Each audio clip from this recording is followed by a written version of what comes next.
నమస్తే.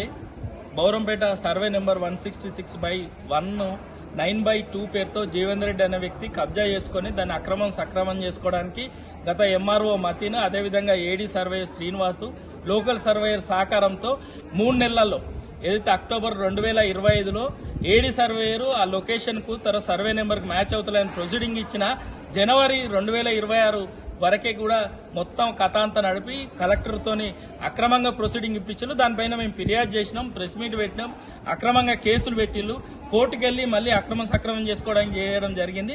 మేము మళ్ళీ హైకోర్టును ఏదైతే అప్రోచ్ అవ్వడమే కాకుండా గౌరవ హైకోర్టు మా డబ్ల్యూపీ ఏదైతే ఉందో 14584/2026 ఏదైతే ఉందో కత్వచెరువును ఆనుకొని బౌరంపేట ప్రభుత్వ స్కూల్ కోసం కేటాయించాలని మేము కొట్లాడుతున్న స్థలాన్ని స్టేటస్ కు మెయింటైన్ చేయాలని, తర్వాత కౌంటర్ నమోదు చేయాలని ఉత్తర్వులు ఇవ్వడం జరిగింది. మా పోరాటం ఎప్పుడు ఆగదు. ఇంకొకటి కూడా చెప్తున్నాం, ఏదైతే సర్వే నెంబర్ 166/1లో 9/2 పేరుతో సక్రమం చేసుకున్నాడో జీవేందర్ రెడ్డి అనే వ్యక్తికి మేము ఒకటే చెప్తున్నాం, నువ్వు ఎంత చేసినా ఆ ప్రభుత్వ భూమి ప్రజలకు చెందుతుంది, ప్రజా అవసరాలకు వినియోగించేదాకా మా పోరాటం ఆగదు. నీకు సహకరించే చెంచాలు బీఆర్ఎస్ ప్రజాప్రతినిధులు వాళ్ళ చెంచాలకు కూడా చెప్తున్నాం, ఎవ్వడేం బీకలేడు మాది. మేము ప్రభుత్వ భూమిని కాపాడి ప్రజావసరాల కోసం కొట్లాడుతున్నాం. అక్రమ కేసులు, దౌర్జన్యాలు, బెదిరింపులతోని మమ్మల్ని ఎవ్వడు ఆపలేడు.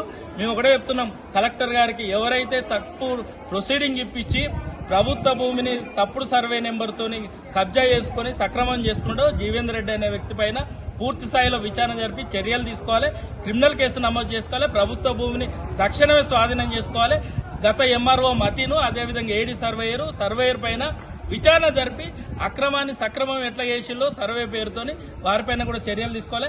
కలెక్టర్ గారికి కూడా చెప్తున్నాం, ఇట్లాంటి ప్రభుత్వ భూములు సక్రమం చేసుకున్న వారిపైన చర్యలు తీసుకుంటే భవిష్యత్తులో ఎవరు చేయరు, ప్రభుత్వ భూములు కాపాడబడితే ప్రజావసరాలు వినియోగించబడతాయని మేము కోరుతున్నాం.